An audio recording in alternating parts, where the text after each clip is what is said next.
Welcome back to Callahan's Corner, where you ask the questions and we answer them live right here on Facebook. So, had a pre-submitted question here. I'm going to pull up on my phone, and this question was submitted in one of the private user groups for Service Autopilot, and it says, "Hey, good afternoon. I'm looking to standardize a procedure for scheduling new clients and optimize our weekly and bi-weekly recurring schedules for mowing.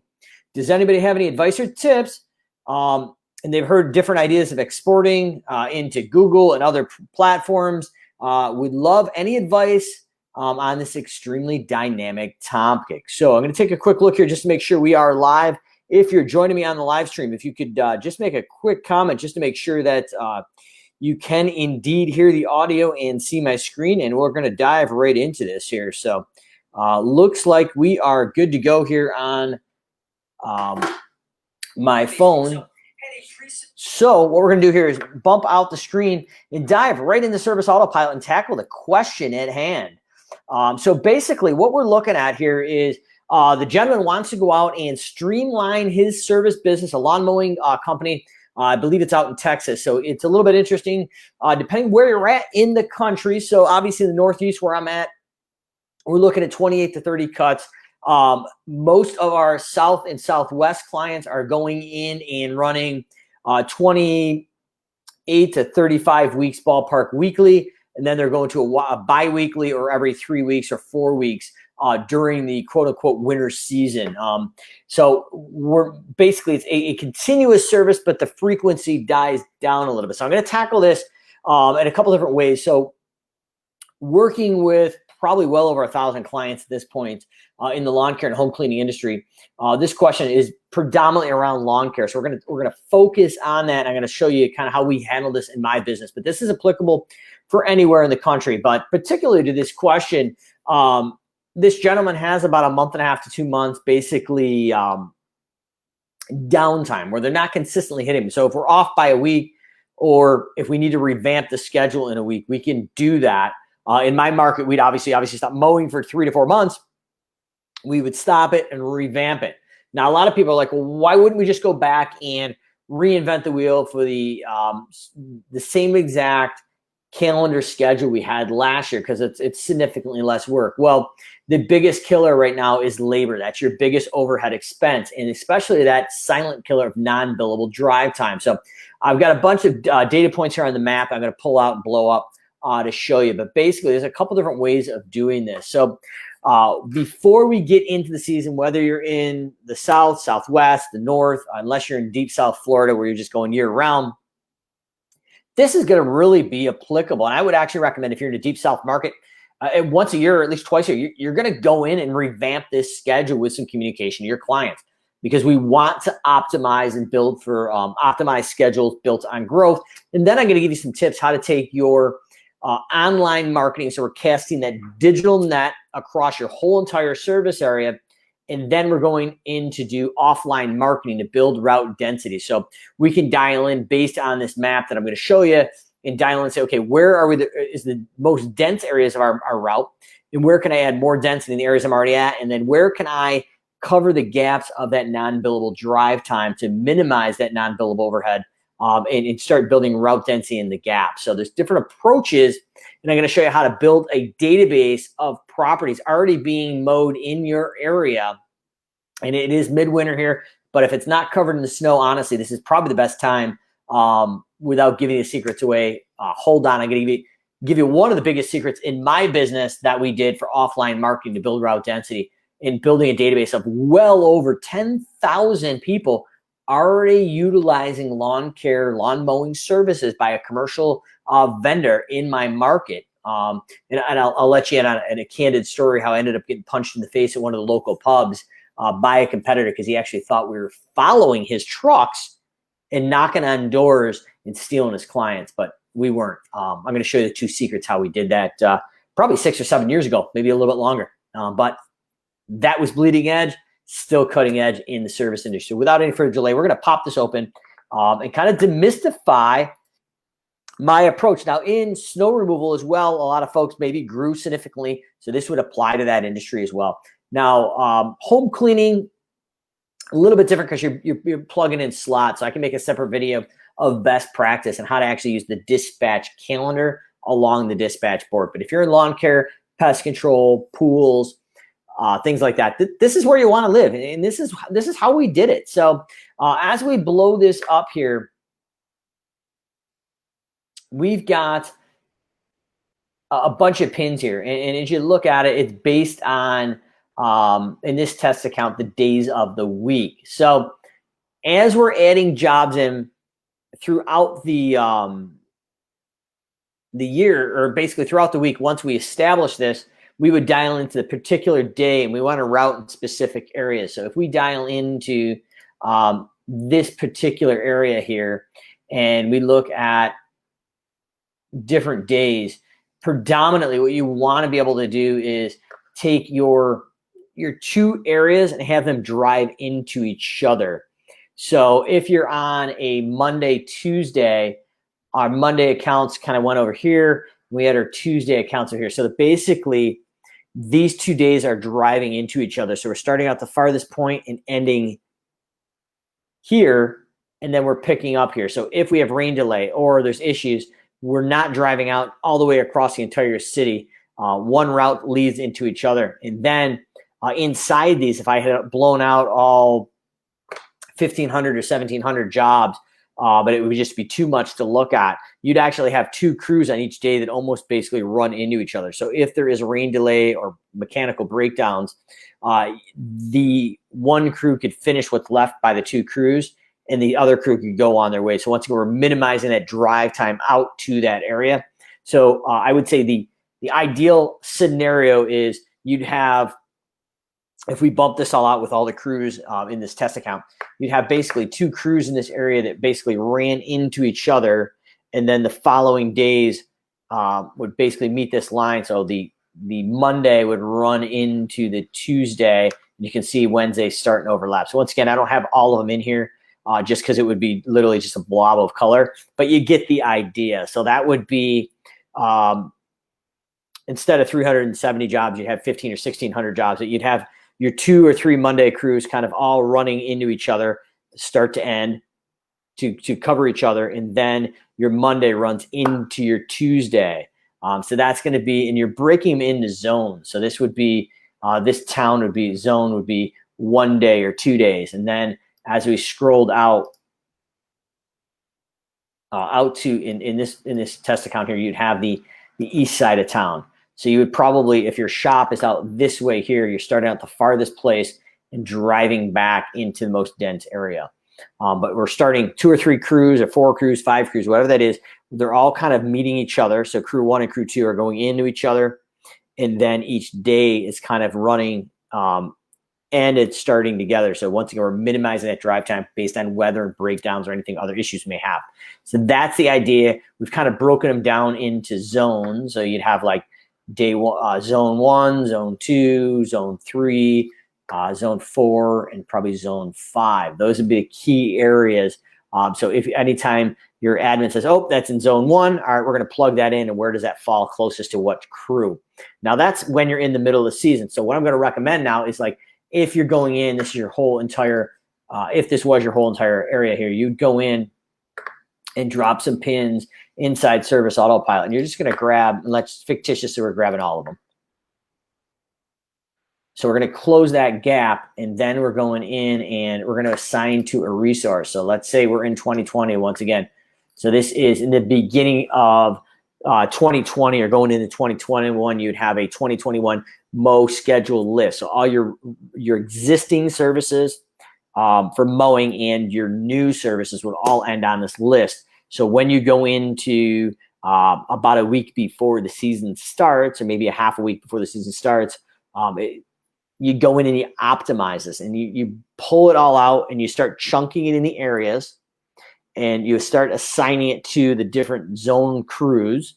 So you'd have you'd have basically your Monday area and your Tuesday area and your Wednesday and Thursday. So you start breaking them up per area and zone, what day you're in that area, and then you go in and optimize them through the actions tab of optimize stops, and you're going to go from start to end, and you may have to manipulate them up and down. But the idea is you want to have, if you've got multiple crews in that zone, each area, multiple crews in each zone each day. You want each crew to start on the opposite side and come in. And then where we end on Monday should be we're optimizing the start on Tuesday. So we're minimizing and optimizing that time. And by doing that, as we get into the season, then it's a little bit easier to plug them in there. Now, completely at scale, maybe you're running 2, 3 million, 4, 5 million in sales. You got 8, 10, 11 mowing crews. Then that's a different story. Then you may have 1 or 2 floater crews that are turning those jobs around every 24 to 48 hours ballpark, getting those jobs under control, getting them in shape, and then we're piecemealing them into the existing routes. So that's the other approach that we see for businesses at scale that are concentrating on lawn mowing and landscape maintenance at scale. But I would say anywhere from 1.5 to 2 million, if you zone it out like this is going to be scalable for you.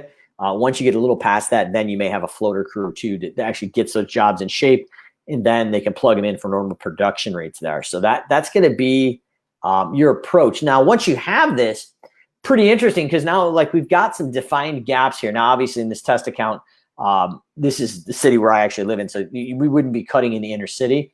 But let's just say we had some gaps in here. If we had all 15 or 1,600 accounts in here, it would look different. But the idea is once we got them in here, let's dial into this one area and say, okay, well, we're in this neighborhood. So where are the gaps? Like we've got this side's pretty dense, but this side here, maybe we could add some route density here. So let's go in, and what we're going to do here in the off season is throw the satellite view on. And this is the first of 2 approaches I'm going to recommend for route density. So we're pretty dense over here, but we could add some more. But the idea here is we're going to go in and say, okay, we've got one here. So let's zoom in. And this is under the CRM clients or lead screen. I'm going to recommend probably the client screen because those are the ones we're doing. So we're going to call this, basically this is a 9 around or a 12 around. So if I go in, you can see create leads. And I've got one, I think it's probably this guy here. I'm going to just literally left or right click on the homes around that. So traditionally Service Autopilot teaches this as a 9 around. We kind of extended it to a 12 around. So we would go in and grab the homes around it here. Just like this here. And that's the house we're on because I can't click on it. And we'd probably grab one more. So basically you've got the 12 or 13 houses around it. And what we can see is it's building this list. And then what we did is we had college guys or girls come in over February break and come in and measure these and then build property specific pricing around this. But I mean, if you're in this neighborhood and you're dominating, why not zoom out and grab every house that you're not mowing in this area and create a marketing database of properties around you? So the next spin on this would technically be is what we did is we took a notepad, probably very similar to what we got here, and I paid my foreman or anybody else on salary. So a lot of times you have these guys or girls on salary where, especially in the Northeast, we may not be plowing, we're not doing it, especially in a year like this year. You're paying them a salary. So part of their contract should be coming in and we're helping them build a marketing database. So what we would do is literally go into a neighborhood like this and write down, say, Apple Grove Drive or Springtree Lane, and then just write the house numbers as we drove through each side that actually looked like they're being commercially mowed. And basically, we would have a database of every lawn that had commercial tire tracks and lawn mowing. And crazy thing, especially in the north here, is after the snows a few times, something about that snow, once it melts, kind of cleans up that yard. And it's really clearly defined if there was a commercial mower around there or not. So what we're doing is building a database, putting in the Service Autopilot, adding some tags and lead sources so it doesn't screw up your closing ratio or your lead acquisition. Then we're creating property specific prices. And then we're going out and doing a hard mailing through a mail house. In the envelope, it says lawn mowing customer, and it's a proposal inside it. But the envelope is striking some curiosity of like, wow, lawn mowing customer. What? I get my lawn mowed. What? Oh, look at this. This is Callahan's Lawn Care. This is the property specific price. And we take care of some other properties in your neighborhood. In addition, we included a thing called a lead letter. These are 5 or 6 reasons why your business is different and why you're different from the competitors. So what we're doing is differentiating ourselves from the actual competitor that's cutting that grass. So maybe it's a blow and go scenario, and then maybe they're not happy, but they don't trust themselves to hire a contractor, and they definitely don't trust contractors, but that lead letter is going to differentiate and overcome those objections they have in their head about hiring you. So highly, highly recommend going in when you're building your route during the season. We break into the zones, we add them in.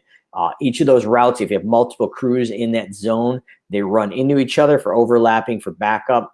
And then if we've got Monday's crews here, Monday comes in and Tuesday starts here. So once again, if we've got two crews that are in the same exact area backed up half a route, one crew can drive to that area, knock out both of those routes that are left, and the other crew can start on the next day's work with an optimized route. So once again, we're minimizing that non-billable drive time. We're not driving all the way across town for each crew to hit half a route. One crew tackles it, the other one moves on. No crew left behind. We help each other at the end. So that's the tackle here. And then the second thing is, how do we build route density? So if you're using Service Autopilot, we're going in and left clicking or right clicking on these houses. We're building a database. We're measuring them, setting property specific prices in the envelope that we're mailing. In the address line, we're putting lawnmower customer or something to that effect. Definitely lawn mowing customer when we're driving around these neighborhoods and looking at the houses that are already being mowed. We can tell by the marks, and we're building that database. So that is the way to tackle it. Now, the third and final piece is going to a product like SendJim. Now, SendJim does the same exact thing here. So now that we're in the season, we don't have time for people on salary or anybody else at that point to go in and drop these pins and measure them. What SendJim does is when they come into the Service Autopilot, the SimpleGrowth automation triggers it. It drops automatically 9 of these around. So that's a 9 around. And then we go out and send direct postcards. I'm going to direct between 3 to 5 postcards for that redundancy. And we try to build route density. So that's actually what happened. Crazy enough here. So this is actually my market in a test account. But add a little flair to the reality here. I was actually kicking over here at the local watering hole one night in my early years right here. I believe it was called Patty's at that time. I'm not sure what it's called now, but I was hanging out right here, and a gentleman, a competing lawn care company, came up to me and said, "Hey, Mike, I'm so-and-so." Oh, that's great. Nice to meet you. Can I talk to you? I said, "Sure, absolutely. What can I do for you?" He goes, "I've got an issue. You've been following my truck and knocking on doors and stealing my accounts." I'm like, "What are you talking about?" He goes, "Well, that's the only way that you went in and took all these accounts in certain neighborhoods and stole all these accounts from me." And I was like, "Well, what are you talking about?" So next thing I know, the guy hits me in the face, and instead of defending myself, I said, "Wait a minute, did you just say we're following your trucks to get your accounts?" So that's the assumption of most of your competitors, especially my competitors in my market, that in order to go out and dominate, you must be doing something shady and following people and stealing your accounts. Well, you're really not. What you're doing is it's a 3-pronged approach. You're optimizing your routes. You're minimizing that non-billable drive time during the season, between the gap of like weekly and biweekly mowing before you get into a regular schedule. You're taking everybody and assigning them to 2021 lawn mowing that needs to be routed, re-optimize it. And we don't allow the consumer to tell us when or how we're cutting their lawn. They can't reserve a certain day. It doesn't matter. The business sets it. And if somebody wants a certain day and that's the deciding factor, that's not a good client for it. That's not good client fit. But the idea is we're going to build that route. All the crews run into each other, and each day kind of runs into each other. And then we're going to find the areas where it has some gaps. We're going to go into CRM clients. We're going to left click on the homes, create a lead list, measure it, some property specific pricing. And then if we have some time over the winter, we're going to drive through our whole entire route. Every neighborhood we're in and every neighborhood we're in between, we're going to grab all the addresses of every property that's being mowed. And we're going to do property specific measurements and Service Autopilot and mail them out through a mail merge. And in the envelope, it's going to be lawn mowing customer. And if you're in the snow removal industry and you've got a gap in between where you got some piles of snow at the end of each driveway, obviously not from a snow blower, I'm going to recommend you go out and build a marketing list for your residential snow plowing as well. And traditionally, most people that don't do their own driveways have at least driveway markers in the Northeast at least. So it's a really good way to build a database of your competitors' clients and go out and market them with property specific pricing. So comments or questions, drop below. Callahan's Corner. You ask the questions. We answer them live right here on Facebook. Great question. Once again, we want to go out and build that route density, restart our routes from scratch pretty much per zone once a year. If you're in a deep South market, probably twice a year. And once we go on to our weekly or bi-weekly repeating schedule, we're going to plug into those zones. And once you're at scale, 2 to 3 million, maybe a little farther beyond, you may have 1 or 2 swing crews that go out, take new clients during mid-season, get them into shape, get them ready so when the crew comes in, they're not spending an extra 15 to 20 minutes getting that new job into shape. And then we go in and optimize them the following week. So comments, questions, drop below. Callahan's Corner. You ask the questions, we answer them live right here on Facebook.